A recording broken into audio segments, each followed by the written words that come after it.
Amém? Então, abra sua Bíblia lá em 1 João, capítulo 2, versículo 1. 1 João, capítulo 2, versículo 1, que diz assim: Meus filhinhos, estas coisas vos escrevo para que não pequeis. E se alguém pecar, temos um advogado para com o Pai, Jesus Cristo, o justo. Ele é a propiciação pelos nossos pecados, e não somente pelos nossos, mas também pelos de todo o mundo. Amém? Glória a Deus. Meus filhinhos, estas coisas vos escrevo para que não pequeis. Mas e se alguém pecar, temos um advogado para com o Pai, Jesus Cristo, o justo. Amém? Glória a Deus. João está dizendo algo tremendo aqui, algo lindo. João, o apóstolo do amor, ele que está escrevendo isso aqui, o que ele está escrevendo? Ele está falando: filhinhos, não pequeis, ou seja, não pequeis.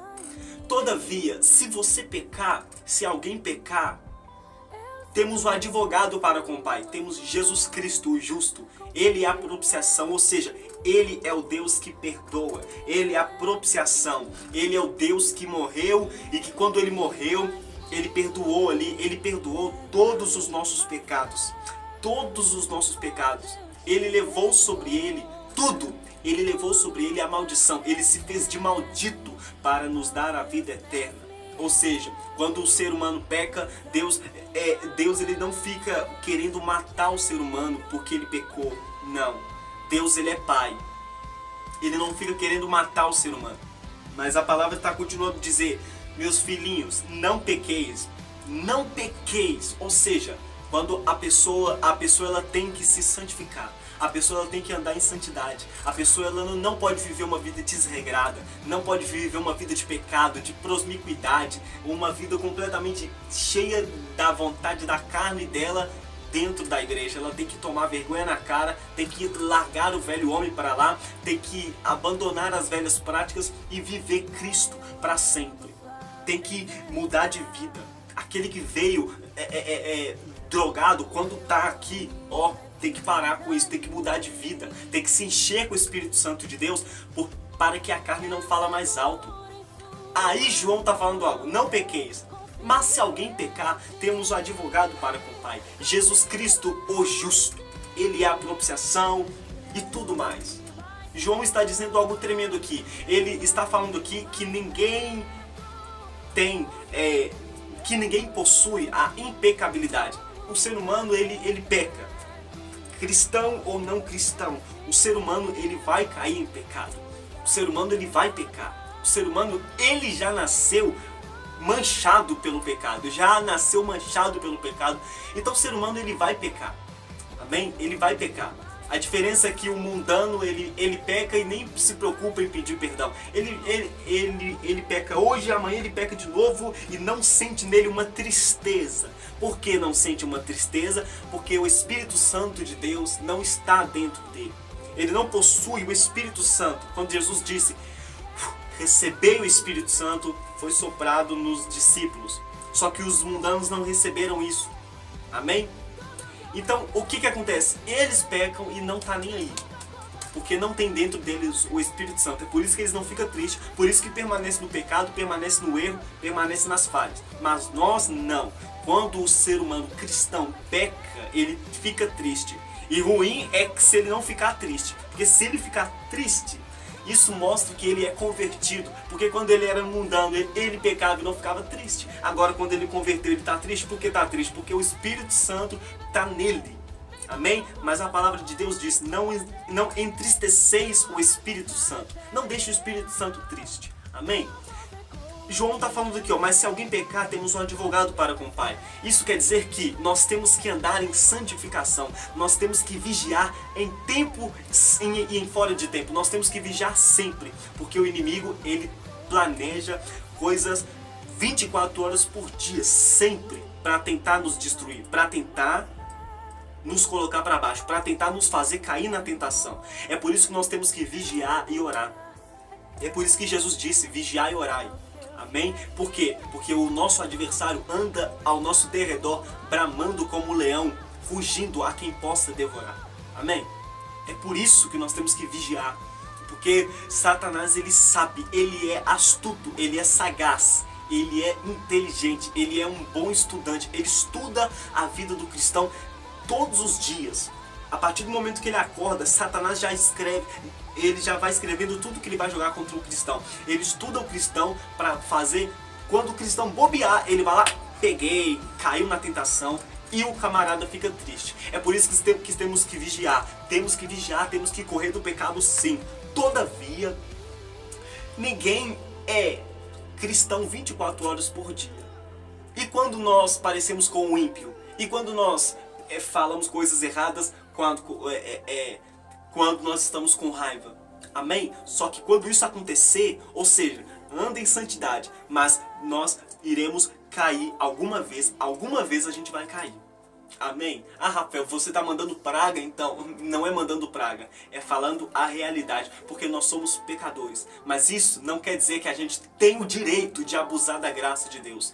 Ah, já que a gente é pecador, então eu vou viver uma vida de pecado, uma vida desgraçada na terra. Ó, vive isso e um infernozinho bonitinho vai estar preparado para a sua lindeza, entendeu? Agora é algo tremendo. Anda em santidade, nós temos que andar em santidade, porque sem santificação ninguém verá o Senhor. Ninguém verá o Senhor sem santificação. Ou seja, filhinhos, não pequeis, não fica caçando o pecado, não marca encontro com o pecado, foge dele, sai fora, é igual José. José viu a tentação ali, ó, ele saiu fora. A gente tem que fazer isso, ver a tentação e não ficar brincando. Ah, eu vou, não vou, eu vou, não vou, não. Sai fora, porque é laço, não dá pra negociar com tentação, não. Com tentação você tem que fugir dela. O diabo você pode resistir a ele e ele fugirá de vós. Sujeitai-vos, pois, a Deus, resistir ao diabo e ele fugirá de vós. Mas a tentação não. A tentação você tem que sair quebrando, você tem que sair correndo, porque se não sair, ela vai pegar você, ela vai nos pegar. Amém? Então nós temos que andar em santidade, correr, fugir do pecado. Todavia, alguma hora nós iremos cair. E nesse momento, quando nós cairmos, olha o que tem que acontecer. Ao invés de nós começar a cortar o nosso pulso, bater na gente, falar que a gente é o pior demônio possível que existe, que a gente não merece nada, afinal de contas ninguém merece realmente a salvação, mas ao invés de nós ficarmos achando que Deus não nos ama, achando que nós iremos para o inferno porque caímos na tentação, isso é a gente cair da graça de Deus. Ou seja, enquanto eu estou me esforçando para ser santo, eu mereço o céu, porque eu estou me esforçando. Mas quando eu cair, eu já não mereço mais. Eu já não vou mais pro céu. Olha só como que é. Enquanto eu estou fugindo do pecado, usando as minhas forças para fugir do pecado, eu mereço o céu. É o pensamento, eu mereço o céu. Mas quando eu caio, eu já não mereço mais. Não é dessa forma. Não é dessa forma. Nós não nos santificamos para ir pro céu, para receber o céu, para receber a vida eterna. Nós não nos santificamos para receber a vida eterna. Nós nos santificamos porque nós já recebemos a vida eterna. Amém? Ou seja, se fosse pelo nosso próprio esforço, a cruz de Cristo teria sido em vão. Amém? Teria sido em vão. Ah, então para que Jesus morreu então? Amém? Isso é graça. Ninguém merece vida eterna, ninguém merece pregar, ninguém merece nada. Todos pecaram e destituídos estão da glória de Deus. Não há quem faz o bem, não há um sequer, não há um justo sequer. Amém? Então nós temos que ficar sabendo que nós não valemos o pão que o diabo amassa. Somos pecadores, somos um bando de nada. Mas a graça de Deus vem e fala assim, ó, vocês são um bando de tudo. Amém? Então nós não nos santificamos para receber a vida eterna. Nós nos santificamos porque já recebemos a vida eterna em Cristo Jesus. Amém? Nós temos que viver uma vida de santificação. Todavia, se cairmos na tentação do inimigo, temos que levantar e continuar novamente a caminhada, porque a caminhada é longa. E não virar para Deus e falar assim, Deus, eu caí na tentação, agora tudo que eu mereço é o inferno.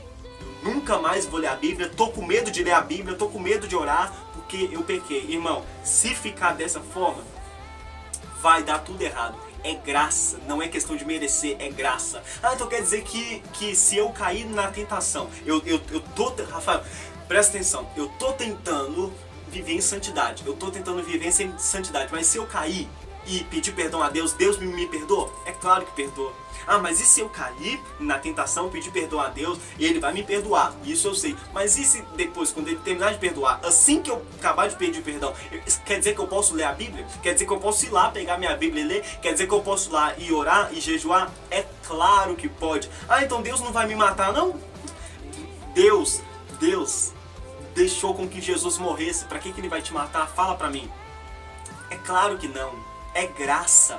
Não é questão de mérito, não. É graça. Nós temos a graça de Deus. Amém? Não que a gente pode sair pecando e virar e falar assim, Deus, é o seguinte, agora eu vou ler a Bíblia depois de 500 pecados que eu já cometi, por eu mesmo que quis ir lá. Não é dessa forma. Amém? Não é assim também. Amém? Deus abençoe a sua vida, seu ministério, sua família, sua história, e não abusemos da graça de Deus, mas vivemos como filhos de Deus. Deus te abençoe grandiosamente. Amém.